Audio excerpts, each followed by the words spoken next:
Okay, everyone, welcome back to the DanaBuckler Show. My name is Dana, and I'm pleased to welcome back, live in studio, Jess from the Joint Laughter Podcast. Jess, welcome back. How are you? Good morning, Dana. Good morning to you. Yeah, this is a rare situation where we're recording somewhat early in the morning, which is a little out of my wheelhouse. I tend to record, late afternoon into the evening. So I've got the coffee in front of me, and let's see. I got mine too. Yeah, absolutely. I like that coffee cup. Thank you. It says the DanaBuckler Show. Ask me about my podcast. That's clever. I like that. I love your podcast. Oh, thank you. I don't have to ask you about it because I get to record with you. That's right. Absolutely. So this is another edition of When Movies Were Movies. And if this is your first time listening, the idea behind this mini-series is to talk about films from an era when you could go to the theater and see a almost completely original story. Yes, some movies were adapted from books, but these films that we talk about were not part of some grand plan 45 film franchise where every movie just leads into the next one and there's not a beginning, middle, and end. So we've talked a lot about movies from the 80s and 90s, some from the 70s. I've asked Jess to come up with another list of films just for transparency. I have no idea what movies you're going to recommend, and then I'm going to offer hopefully some commentary on the film. And if I haven't seen the movie, I will admit it, and then Jess will sell me on the idea of why not just myself, but you, the listener, should watch this movie. So, Jess, no time like the present. Let's get started. What's the first movie on this episode of When Movies Were Movies? Okay, well, I'm going to make it fun. Okay. I'm going to test you to see your fun. knowledge. I like fun. And testing my knowledge. Oh gosh. Okay. I'll give it a try. Yeah, but I mean, I'm sure that's not going to get anywhere because you're so good. But okay, I'm going to give you a hint on my first movie. All right. I like hints. It's from 1984. 1984. Okay. So 1984 was a fantastic year for movies. I think the highest grossing movie of 1984, I think it was Beverly Hills Cop. It could have been Ghostbusters. It was one of those two. Is that one of the movies? No. Nope. I'll give you another hint. All right, another hint. Yeah. It's an action comedy. Action comedy. Okay. All and right. you know who one of my favorite actors are. So it's got one of my favorite actors in it. Okay. And it was directed by Robert Zemeckis. Okay, so know exactly what film that was. It was Robert Zemeckis' third movie. His first movie was a film called I Want to Hold Your Hand, about a group of teenagers trying to go see the Beatles live in concert. He followed that up with Used Cars. And that would make this one the Michael Douglas, Kathleen Turner, Danny DeVito you're so good. movie Romancing the Stone. Got it. That's a fantastic movie. Good selection. Thanks.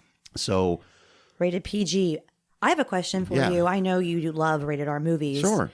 Why was this movie rated PG and not at least PG-13? Well, from what I can recall, and I haven't watched this movie in about 10 years, but Romancing the Stone is the story of Joan Wilder. She's a romance writer.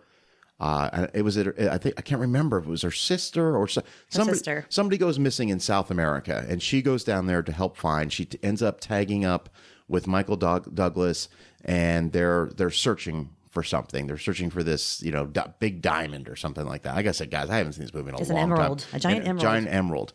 So why is the movie rated PG? Well, I don't have what month this movie came out. I don't know what the release date was for it, but It's got pot smoking in it. Yeah. It's got kind of, nudity, but not over the top nudity. But it's got cussing. It's got all of that. well, again, I'm you know what? I'm just gonna have to in real time. I need to know when this movie was released because I might be able to answer that question for you as to why this movie is rated PG. So let me just type in Romancing The listeners want to know. the Stone. And it was, you're right, it is rated PG. And it was released, March 30th, 1984. So it could be that the PG-13 rating hadn't gone into effect yet. And because there was such a huge gray area between PG and R-rated films, I don't think there was a lot of F-bombs in this film. I don't know if there was one. There might have been one or two. There was violence in it, but it wasn't like, sensationalized. So I can see where this movie would have gotten a PG rating if the PG-13 rating hadn't been introduced yet. When was the PG-13 rating introduced? When did that start? It started in 1984, and to the best of my knowledge, there was a couple films. There's a subject of debate. From what I understand, the first PG-13 rated movie was Red Dawn, which watch that movie today and ask yourself, how is that film not rated R? What year is that one? 84. Gosh. Good movies in 84. And I've talked about this numerous times on the podcast, but just to recap for the listeners out there who may not know, going into 1984, the rating system was G, PG, R, and then X. Okay? There were 3 movies that really got, parents up in arms. 3 movies that were rated PG that really parents complained. And that was Poltergeist, Gremlins, and Indiana Jones and the Temple of Doom. What do all 3 of those movies have in common? They're either directed or produced by Steven Spielberg, the most powerful man in Hollywood. E.T. comes out in 82, highest grossing film of all time. Spielberg can do no wrong. So they parents wanted those movies to be retroactively rated R. And especially like when you watch a movie like Poltergeist, there's not bad language in it, but it's scary. I mean, it is traumatic. Got me. I don't like to watch that movie by myself. In Temple of Doom, there's a guy who gets his heart ripped out, and you see it. And the guy's face that melts. Yeah, well, that's Raiders. Oh, okay. Yeah, but that's still also PG-13, and that should have been, that was also PG, and that should have been, so he's able to petition the Motion Picture Association of America to get a middle ground, the PG-13 rating. And that's the sweet spot for all movies moving forward. PG-13 means you can have the violence a little more amped up, you can have the scares a little more amped up, and you're allowed to use the F word once in your movie as long as it's not referencing sex. So you can say, oh my God, we're fucked, but you can't say, I'd like to. So that is, so that's how that PG, and by today's standards, a lot of movies that are rated PG-13 by today's standards, I think in the 80s, had they been released in the 80s, they would have gotten an R rating. We have a very antiquated rating system in this country.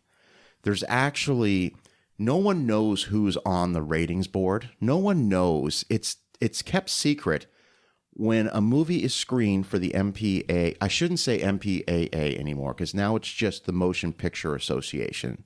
It's just the MPA. When movies are screened from the MPA, it's a select group of community leaders, parents, and all this, but nobody knows who it is, and they're the ones who make the decision on what type of rating the movie gets. There's no set standard. It just depends on who's viewing that film decides what a film is going to be rated. So it's... Well, before they determined PG-13 afterwards, whatever movie was rated X before they started changing it must have been a pretty bad movie. Well, so for a movie to be rated X, that basically meant, so the R rating said that no one under the age of 17 could go to see this movie without a parent or legal guardian. X said no one under the age of 17 is allowed. And very few movies that were rated X, that got the X rating, got a theatrical release. Rare exception would be the Best Picture winner, Midnight Cowboy from like 1969. Yeah. That's an X-rated movie. Most movies, if they got the X, they would go back to the MPA and say, what do we need to change to get the R rating? And they would come back with notes that would say, you got to cut this scene, this has to be trimmed down. Mostly horror movies would flirt with that. Because the porn industry loved to sort of sensationalize their films, they said that their movies weren't X-rated, they were triple X-rated. And that is not an official term from the MPA. Hollywood got tired of sort of competing with the porn industry as far as ratings, so in 1990, the X rating was officially changed to NC-17. Do you think we can do a series on porn? I wouldn't hold your breath. That's not really the avenue that the DanaBuckler show has been going down for the past 11 years. But okay. But it doesn't hurt to ask. Well, we should ask at the end of the show. Sure. Right in. Yeah. What was your favorite scene of Romancing the Stone? Oh gosh, there's I mean, probably the most famous scene in the film. Well, there's several. Is when he gets kind of caught in that mudslide, and he lands kind of precariously on her, and it's a really funny scene. Right in her crotch. Right in her crotch. Yeah, it's pretty funny. So it's a great film. Can I just say my favorite scene? Yeah, absolutely. It's when she breaks a heel and she's limping and he has her take off her heels and he takes the machete and cuts off the other heel. And she said, "Those are Italian." And he said, "Now they're sensible." Now they're sensible. She was so mad. So again, here's an example of a film that was shot entirely on location, has some great stunts, really funny comedy. I mean, we haven't talked really about Danny DeVito, who's like the double crosser, the triple crosser. He's all over the place. I think that was his best work, personally. It was an important film for Robert Zemeckis because his first two movies, although very good, were not financially successful films. And so it's really on the strength of Romancing the Stone that Spielberg asks Zemeckis to direct Back to the Future the next year. Oh. So I think Romancing the Stone made $54 million. Yeah, and that was good. Well, that was good back then. And it was enough. And then Zemeckis is going to go on to have, listen to this. And this is just in my head here, but you do Back to the Future. 2 years later, he's going to do Who Framed Roger Rabbit, Back to the Future 2, Forrest Gump. I mean, he just had, Zemeckis is going to win an Academy Award for Best Director for Forrest Gump. He has a hell of a run, but a lot of it is predicated on the success of Romancing the Stone. Just a few things, though, that I thought were interesting. Kathleen Turner was not the first choice for Romancing the Stone. It was Deborah Winger. I can see that. I can, too. Deborah Winger, she's Officer and a Gentleman, Terms of Endearment. Those are films that are coming out before this. She did not get along with Richard Gere or Shirley MacLaine, and that's why she quit doing Hollywood, by the way.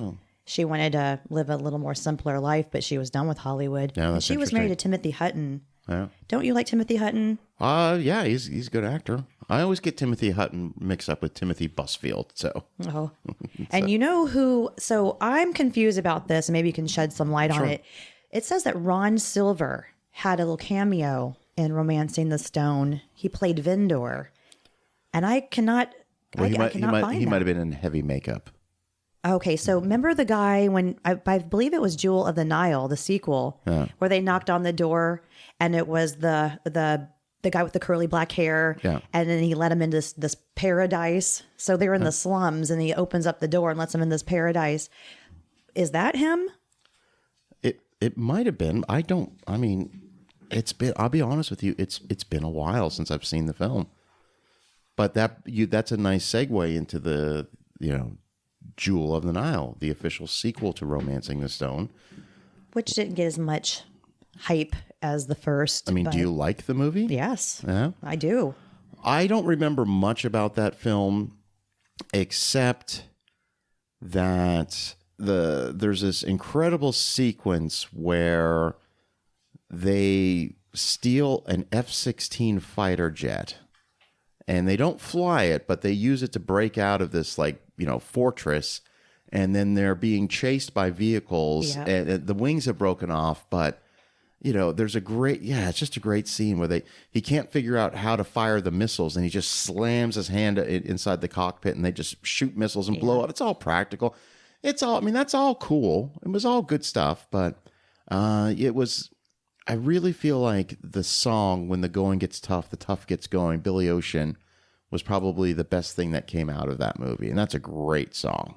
Well, anyway, Ron Silver being Vendor, I looked everywhere on the internet trying to see, because I feel like I know Romancing the Stone like the back of my hand, and couldn't find any Ron Silver in there. But I'm going to go into our next movie. Okay. Because we're going to take Ron Silver into Blue Steel. Blue Steel. Jamie Lee Curtis. Okay. Love her. So, great movie. Also directed by Catherine Bigelow. Now, if Catherine Bigelow's name is not familiar to a lot of people, I promise you've seen some of her films. I would say her most well-known movie would be 1991's Point Break, but she also directed Strange Days. She directed The Hurt Locker. She directed Zero Dark 30. I mean, she's done some amazing films. Oscar winner, right? Oh, yeah. She won the Academy Award for Best Director for The Hurt Locker.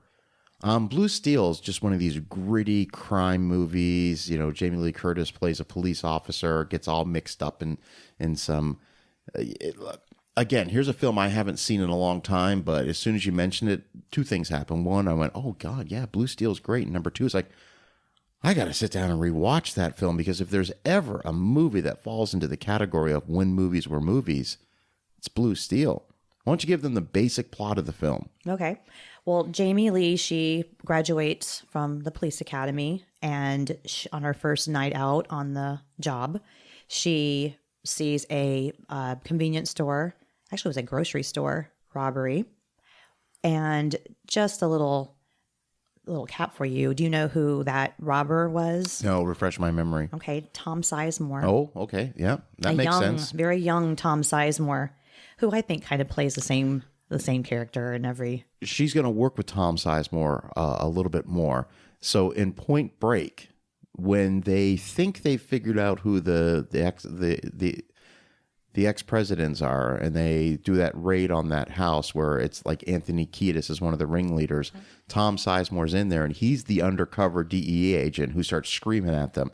He's like, you guys just blew a 6-month case. You think I like having my hair like this? My wife thinks, yeah. So that's Tom Sizemore. So he has a working relationship with Catherine Bigelow for a while. So that makes sense. It's just been so long since I've seen the movie that I just didn't remember. But yeah, so there's a robbery, Tom Sizemore. Well, anyway, so she goes on. I don't want to be a spoiler alert, but she blows the guy away, and the gun's missing. So they think that she was just a cop that's too excited, and she just blew this guy away. So in the store was Ron Silver, who goes on to play a psychopath in the movie. And he winds up getting the gun, winds up taking the gun out and shooting people all over. Do you remember Clancy Brown? Oh, yeah, absolutely. So he plays in it as Nick Mann. He's Detective Nick Mann. There's a little love romance that goes on between Curtis and Clancy Brown. And that doesn't get a whole lot of good reviews. It's a good film. It really is. Clancy Brown, if that name is not familiar, 2 movies. He's the bad guy in Highlander, and he's the crazy, tough as nails correctional officer in Shawshank Redemption. Oh, yeah. Was he in The Green Mile, too? All right. I don't want to go on a side note here. All right. I don't want to go on too much of a side tangent. And maybe this falls under the category of I really need to watch it again. I have seen The Green Mile exactly one time, and that was in 1999 in the theater. And I remember being thoroughly focused on the film and having no desire to ever watch it again. So I can't speak. I'm getting you good this time, aren't I? I can't speak to Clancy Brown being in The Green Mile. I don't know. I wouldn't be surprised. I'm not sure either, but I just vaguely feel like I've seen him in that. But we'll have to look that one up. Yeah. But back to Ron Silver. Are you a fan of Ron Silver's? So with Ron Silver, I'll be honest with you, he's just not one of those actors I think of too much. He's been relegated to too many just character actor parts. You know, he's not that typical leading man type guy. So I think sometimes he just gets kind of forgotten. Mr. Saturday Night. Mr. Saturday Night. Best Friends with Burt Reynolds and Goldie Hawn. Yeah. Lovesick. Yeah. And member Time Cop, Jean-Claude Van Damme. Jean-Claude Van Damme, Time Cop 1994, if I remember correctly. I did see that one in the theater. That was back when Van Damme was really committed to the mullet. He had it in Hard Target and Time Cop. He was really committed. I think every man needs to be committed to the mullet at least once in their life. That was actually post-mullet fever, because that really died around 89, 90. Well, it's back now. When Billy Ray Cyrus' song, Achy Break Your Heart, when that video came out, and that's when everyone said, okay, that's enough. Well, I cut a mullet every week, and I has a hairstylist, so it's back. I have to admit, I really like it. You know what? It's not for me. And I'm going to be honest with you.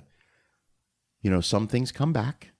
They do. I think bell bottoms are cool, and I I see a lot of people wearing those, especially I see a lot of ladies wearing the bell bottom, and I think that's awesome. That's a good look. Okay. Some things come back. They do.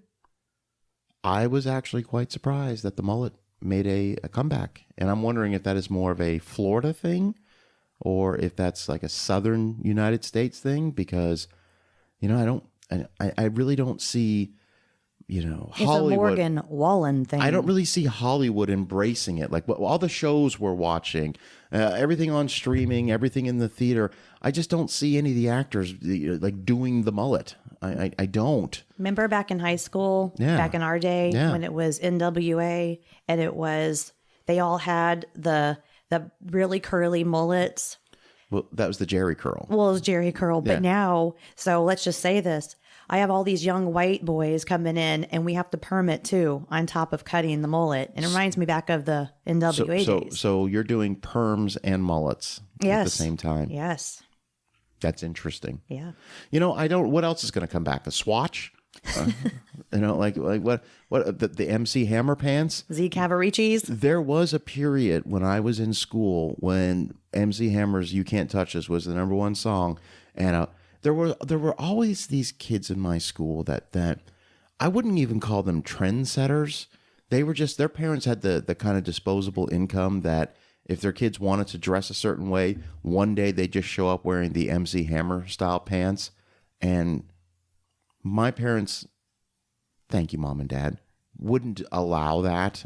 And looking back on it, I'm just glad there's no photographic evidence of some of the fashions that were prominent in the late 80s, early 90s. I disagree with you. I loved parachute pants. That's all right. And we did not have a disposable income, but I saved up my babysitting money and bought myself Hammer pants, parachute pants. Yeah. I didn't have a Swatch watch, though. Yeah, that's all right. I had a Trapper Keeper. So moving on. So I'm going to hit you with some psycho thrillers. Okay. And we're going to go quickly. You just tell me what you think. What's the first thing you think when I say it? Okay, go. Copycat. That's Sigourney Weaver and Harry Connick Jr. Yep. Yeah, good film. Yeah. Scary. Yeah. Pacific Heights. Oh, Pacific Heights. Michael Keaton, Matthew Modine, and what's her Melanie name? Griffith. Melanie Griffith. That movie is more relevant than ever because, we hear about all these stories about squatters, taking over homes throughout America. So for international listeners, there's some sort of archaic laws on the books that, like, imagine if we went on vacation and we were gone for like 3 weeks and we came back and all of a sudden there was just people in our house, living in our house. Okay. We called the police and they would tell the police, well, we live here. And there was all these crazy, you had to get a court order. They could be in your home for months. And when you think of Pacific Heights, it kind of reminds me of that a little bit. Don't you have to have a contract that like they had tenants, so they're renting out the room, actually the bottom of their Victorian house. Yeah. So then he came in, then he became a squatter. Yeah. Like if we lived in our home and then we leave, go on vacation, and we come back and there's just people in our house, that would be. And you know what those people would have? Trespassers. Those people would have a printed up fake lease with the address on it. They have to prove it. Yeah, no, I know, but here in Florida, they just passed a new law to make it a lot more challenging. But anyway, so thank you, DeSantis. Pacific Heights, great movie. All right. Jagged Edge. Jagged Edge. Too long ago. I haven't seen that film in 30 years. It requires a rewatch for me. Can't remember, honestly. Unlawful Entry. Now that's an interesting film. Ray Liotta, Kurt Russell, Madeline Stowe. Love her. I remember seeing it when it came out in the early 90s and being like, oh, this is crazy. Rewatching it maybe a couple months ago, I was not into it as much as I thought. It was coming out at a period where the adult thriller was king, and I applaud it.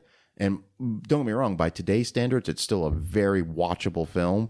But it fell into the didn't really feel like that could happen category. I miss Kurt Russell.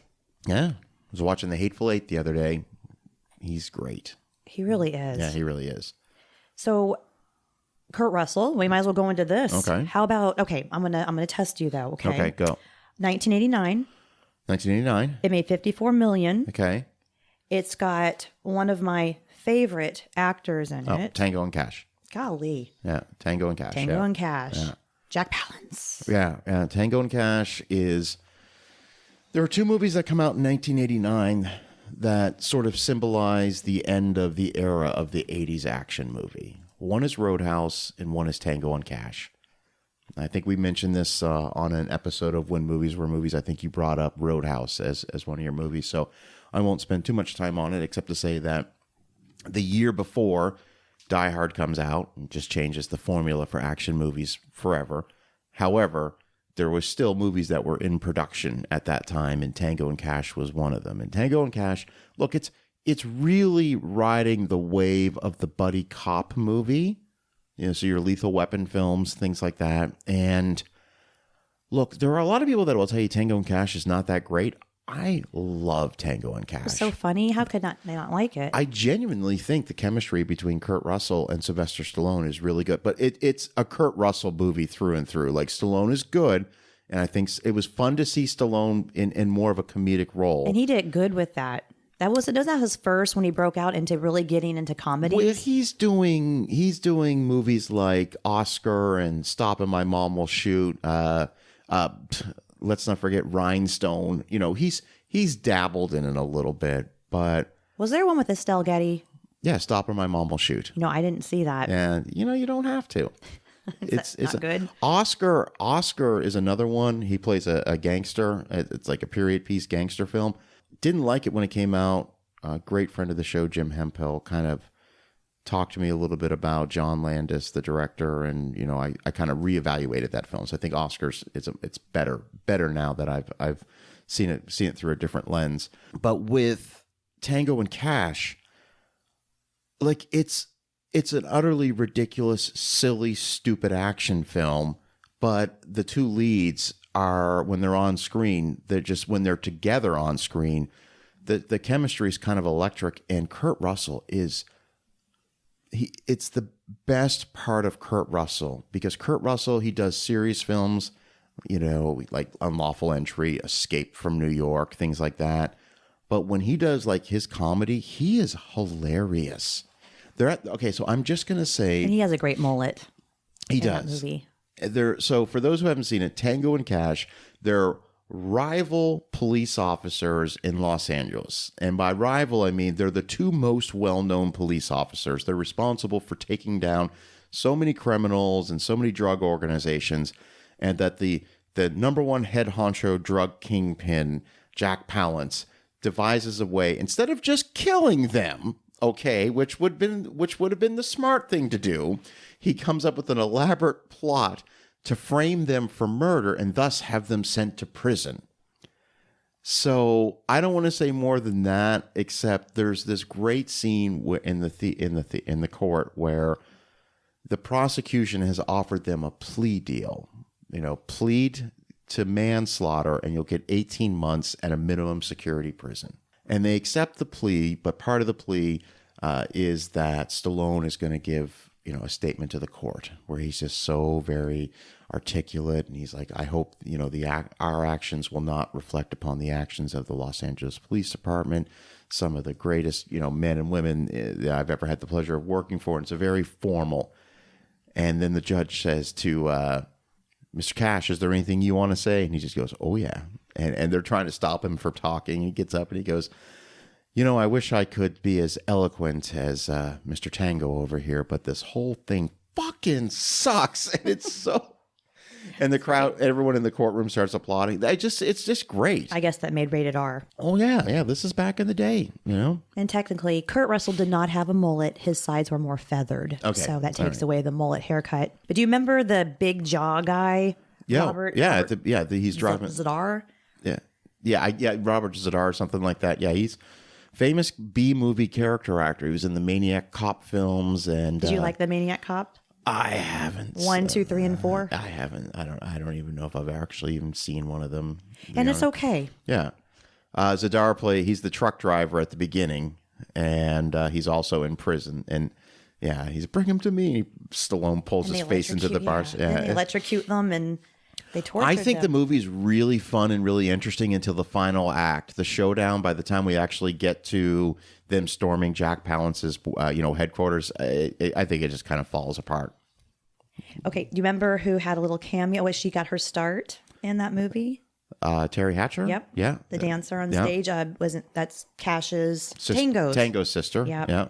Remember when they're on the couch and yes, she's giving him a back massage and he's got a slip disc and there's all kinds of innuendo and the couch kind of hides. It looks like she's doing sexual things to him. Yeah. It's the old switcheroo. Yeah. So, great score by Harold Faltermeyer, who also did the score for Fletch and Beverly Hills Cop. He's always got that nice synth melody going on. So, yeah, listen, a great movie and a film that's not really ever going to get made again. I mean, it's the old buddy cop film. So far, thumbs up or thumbs down? Oh, yeah, no. Yeah, And out of all the movies I've mentioned so far, which one has been your favorite? Let's see. Romancing the Stone, Blue Steel, and Tango and Cash. Well, I can tell you Tango and Cash is the film I've seen the most. I probably put that on at least once a year. Romancing the Stone is up for a rewatch, I can't pick a favorite. I think they're all really good. I just, the question becomes which one am I chomping at the bit to rewatch again? And honestly, it's Blue Steel. I haven't seen that in a while, so I need to watch that again. So let's keep Stallone going. Okay, and we're gonna go into Rocky IV. Oh yeah, Rocky IV, the most 80s movie of all time. 100% the most 80s movie of all time. Tell me why you think that. Oh, okay. So let's see. The 1980s is the height of the Cold War. Okay. It's Soviets versus America in everything. Total rivals. So what does Sylvester Stallone do after he beats Mr. T in Rocky III? I pity the fool. He tries to take on the Soviet Union.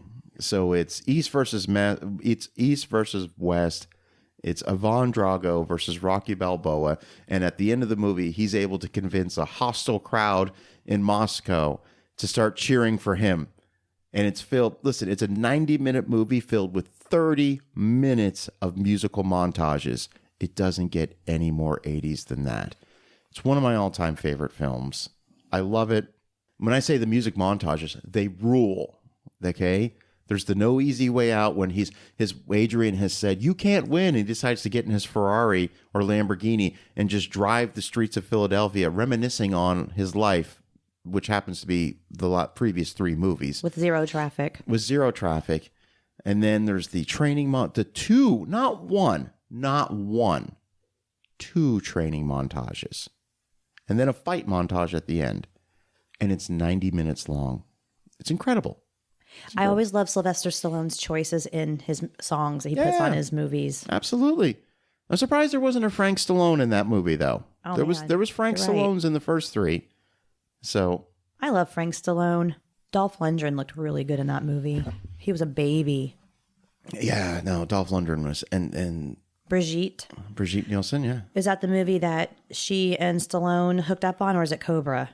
Oh no, I believe it was Rocky, because Rocky V's a year before. Rocky IV is a year before Cobra. Yeah. And there's a line. I can't remember which movie is it. Which movie is it?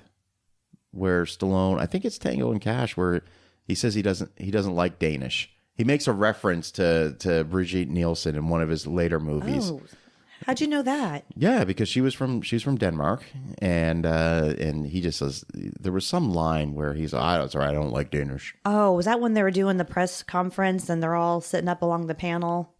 Well, no, this is a movie later on. Oh, because they meet on the set of Rocky IV. They end up getting married, and by like 87, 88, their marriage is over. And then there's some movie where his character says the line, "I don't like Danish." I think it's Tango and Cash. I could be wrong, but anyway, Rocky IV is an incredibly successful film, massive hit. Everybody loves it. I think you'll find most people will tell you that's their go-to Rocky film. It's my go-to. Well, I know I like Mr. T. Yeah, that's a good one too. My question is, a couple years ago, Sylvester Stallone recut Rocky IV. He recut the film into something called Rocky versus Drago. And what he did was he took about 45 minutes of the movie out and added a new 45 minutes of material to recut the film and take a lot of things out of it. And I'm wondering if you've had an opportunity to see that version of the film. I think I did once. Yeah, it's interesting because even the robot that Paulie's given for his birthday is completely cut out of that movie. That's right. And it's a lot more focus on, like, the first 45 minutes is really dedicated way more to Apollo and why he's going to fight this Russian in an exhibition fight. And there's way more press conferences. There's way more, behind the scenes. And when, spoiler alert, when Apollo dies, the funeral sequence is a lot longer.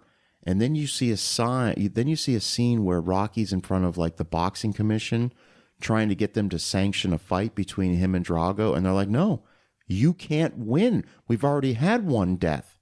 We're not going to have another death on our conscience. And so then you learn that the fight in Moscow, he's had to give up his title, and it's an unsanctioned fight, and that's why it's happening in Russia. You learn all of this in this new version of Rocky IV. When did he release that? It's like 2022. Okay, so do you think he did that to prepare for Creed and the new, like, to bring back Apollo so everyone was familiar with Apollo and the big role that he had to bring on to Creed, his son? Well, no, because, like, the first Creed comes out in 2015. Wow, so that was before 2020. Okay. Oh, yeah. So, and Creed 2 Creed 2 had already come out by that point. Have you seen Creed 2? Yes. It's the spiritual sequel to Rocky 4. Creed 3 was terrible. Creed 3 was not great. Not great. But Creed 2, if you're a big Rocky 4 fan, I recommend you watch it because it's Adonis Creed fighting the son of Drago. And on paper, it sounds like the cheapest and stupidest idea for a sequel. But then when you watch it, it's awesome. Because Drago's in it, Brigitte Nielsen's in it, everybody's in it. And then it's like an amalgamation of Rocky 3 and Rocky 4 because Adonis fights him early on in the movie. And the fact that they're having a fight 20 minutes into the movie, he's going to lose. But Drago gets disqualified, and they end up having another fight. It's awesome. So much fun. I don't mean to go back to Tango and Cash, but I want to ask you this. It had 2 directors. Not surprised to hear that. I've never heard of having 2 directors. Well, it would have been a situation where one director completed a certain amount of work and then left the project, and then another director came on. And there's rules. The DGA, the Directors Guild of America, states that if you direct a certain percentage of the film, your name has to be on it. Otherwise, there wasn't 2 directors working at the same time. There would have been one, and then one left the project, which is Konchalovsky. Yeah, listen, and Magnoli. These things will happen, especially with Stallone films. So someday I'll tell you the legend of George P. Cosmatos, the director you hire when your star wants to actually direct the movie. Oh, so. Well, I love when Stallone directs. My favorite movie. Check out what movies Cosmatos has directed. Okay. Rambo: First Blood Part 2, Cobra. Oh, my top 5. Yeah. So Cosmatos also directed Tombstone. Okay. But he didn't. You see, he didn't direct any of those movies. This is the person you would hire that would take marching orders from the star of your movie. Kind of like the cleanup guy. So it would be like the kick-ass guy. If you've got a director and star that are clashing, they're saying, no, I don't think this is the way it's supposed to be. And I'm the director. If you've got enough star power, that director is going to get fired, and then they're going to bring in somebody like Cosmatos who will be like, okay. So Stallone technically directed Rambo Part 2, and he technically directed Cobra. Just like Kurt Russell technically directed Tombstone. Who do they call the guy in Pulp Fiction when he came in to clean up the crime scene? The Wolf. He's the Wolf. And I'm Winston Wolf. I fix problems. So that's what they call in. That director's Winston Wolf. Yeah. Well, but what he does is just sit there and take orders. Okay, sounds good. We can do that. So. I don't want to run old Rocky into the ground because, I love it, but I want to end it with my last movie. All right. Which I'm not sure if you're going to know it very much. Okay. It's another one of those. Let's get some hints. Hints. It was based on a real life heartbreak. Okay. It is from, I don't know what year it's from. It is let's see, Ione Skye plays in it. Oh, okay. All right. That should give it away. Yeah, I pretty much know that, but... John Mahoney. Yeah. And John Cusack. Yeah, absolutely. So I think that movie you're referring to is 1987's? Say Anything. Is that 87 or 88? I don't know. But great soundtrack. You know who it's directed by? Yes. It is Crowe. Yeah, Cameron Crowe. Yeah, absolutely. Who also directed... He would go on to do quite a few films that we all know and love. Jerry Maguire. Okay, Jerry Maguire. Almost Famous. I mean, those are two just legendary films by this point.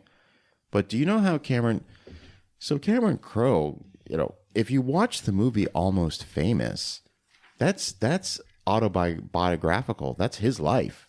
When he was 15 years old, he was writing for Rolling Stone magazine and Cream magazine and stuff like that. I've never seen Almost Famous. I never watched it. Really? Mm-hmm. Really?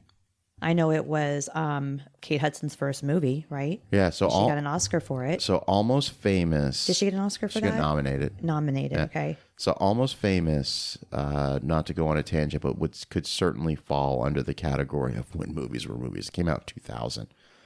So it tells the story of a 15-year-old music journalist who gets who gets hired by Rolling Stone to go on tour with an up-and-coming band. It's a fictitious band called Stillwater, but in real life it was the Allman Brothers that Cameron Crowe went on tour with. And it's all about his experiences on this national tour, and it's fucking great movie. I need to watch it. Oh, I would like to watch it with you. They sing Goodbye Yellow Brick Road on the bus. Well, they do Tiny Dancer. Okay, I'm just messing up all over the place. That's okay. No, that's all right. You've never seen the film. It's all right. But I did see when previews that part, and I know I would love that part. I would love to sing it with them, actually. It's such a great film. It takes place in the early 70s. There's references to all the great bands. So he's traveling with a fictitious band, but all the other bands they talk about are real bands. There's a scene where they're in New York and this kid is just freaking out because Robert Plant signed a shirt. It'd be right up your alley. Freak out too. Yep. Yeah, it'd be right up your alley. Like you should watch that movie as soon as you can. And it's long. It's 2.5 hours long, but it really goes at a good pace. But we got on the subject of Cameron Crowe. So do you know how he really gets into the movie industry?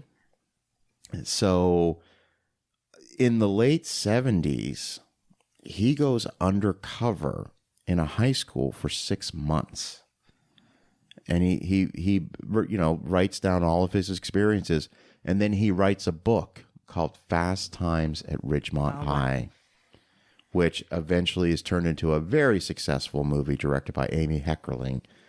And so on the strength of that, Cameron Crowe, he's just like the go-to writer. And so that's how he gets the opportunity to make Say Anything. Which that's what I love about Say Anything. He portrayed high school the way I wish it was still like, back, that was the time. Why don't you give the basic plot of Say Anything? Well, there's John Cusack who plays Lloyd Dobler, and he is just an average guy, and he has an average crowd, his average clique. And then there's Ione Skye, who's a valedictorian. She's going somewhere in life, and Lloyd has the biggest crush on her, but she doesn't know it. And then he gets enough courage to ask her out on a date, and she accepts. So he brings her to one of those high school parties, and everyone was floored. They couldn't believe that she was there at the party, and a romance starts, and one that nobody saw coming. But Lloyd, he was so romantic and so charming, and he just gives it his all, and they fall in love. I don't want to spoil anymore. Don't spoil it. But John Mahoney, who actually stole the show, so John Cusack did not get all the accolades about it. It was more John Mahoney, and he played Ione Skye's father, and he goes on, and I don't want to spoil it, but it goes on to get into trouble. But one of the best lines in that movie, well, one of the best scenes that's so iconic is Peter Gabriel's song. Yes. In Your Eyes. In Your Eyes, when he's standing legendary scene. He's standing out in the rain with holding the boombox over his head, trying to get her to look out the window. Every fun fact about that movie is Peter Gabriel would not give the rights to use that song. So they actually, when they filmed that movie, they actually had a different song playing. Like, obviously, it's not playing when they're filming the movie, but Crow had a completely different film until Peter Gabriel Crow kind of screened the movie for him. He's like, okay, yeah, you can use that song. But we almost didn't get that song. Why do you think? Yeah, Peter Gabriel, whatever. When you license a song to a movie, that's forever. So what if you license the song to a shitty movie? Well, you're right, but he was making a mistake because that went on to be one of the most iconic romance. Yeah, he sold scenes. a lot of records. Sold a lot of records after that movie came out. A lot. And one of the quotes that was said in there is, "She gave me a pen." He's standing in the rain at the payphone. He says, "She gave me a pen. I gave her my heart, and she gave me a pen." I cried. I just cried. I wish that's the way movies were again, where they capture that. There's not really, people like Cameron Crowe, people like John Hughes, they knew how to capture the authentic teenage experience. They did. And I don't know what the hell the authentic teenage experience is now. Well, do you think there's a key master anymore at any of the high school parties? No. Do you think there's kids sitting around playing the guitar in a circle, singing? No, they're making TikTok videos and snaps and whatever else the kids are doing today. Look, I'm not trying to get on my high horse here, but when we were in high school, it was a much more, it's interesting to say this, it was a much more connected experience. You were way more connected to your friends because you spent physical time with them. You spent time in their presence. Now you are not. Now you may have 5,000 friends on Instagram or followers on Instagram. You might know 3 of them in person. I'm not going to go on this huge thing. Well, it's okay. Well, not only do I miss that day and age, but I miss movies like that. Yeah, that captured it. And that's why we're doing this series. Absolutely. I can't wait to keep it going. Oh, yeah, absolutely. And on that note, we are going to wrap up this episode of the DanaBuckler Show. When movies were movies. Jess, you just did recently had a really good guest on your show, Joint Laughter Podcast. Can you talk a little bit about that latest episode? Yes. His name is Kane Parks. He is from Denellen, Florida, and he is an actor who's been on Grey's Anatomy. He's been on Never Have I Ever, and he's now, I think, signed for his 4th season on All American Homecoming. Yeah. Awesome. And what's great about him is that he had very little acting training, and he decided to just get on a plane and head out to LA with hardly any money in his pocket. That he literally 99% of the people that go that approach where they just pack up what belongings they have and they move to LA to try to make it into the business, 99.9% of the people that do that do not succeed, and he did. It's an incredible interview. I think it's called Live on the Set. I think that's the name of the episode with Kane Parks. So I definitely recommend my listeners need to check that out. It's really good episode. Go to jointlaughter.com. Check out Kane Parks, and it wasn't an easy journey for him. He's still on the journey, and he's got a lot of irons in the fire. For everything he's accomplished, still a very humble young man. So kudos to him. So that's the Joint Laughter Podcast, and Jess is one of the co-hosts. So along with Les. And so thank you so much for being on the DanaBuckler Show. I appreciate it. Thank you. Let's have another cup of coffee. Yes, let's do that indeed. This is a early morning recording of the DanaBuckler Show, something that I'm just not typically accustomed to. So for everybody listening, once again, thank you to Jess. My name is DanaBuckler, and I will talk to you soon.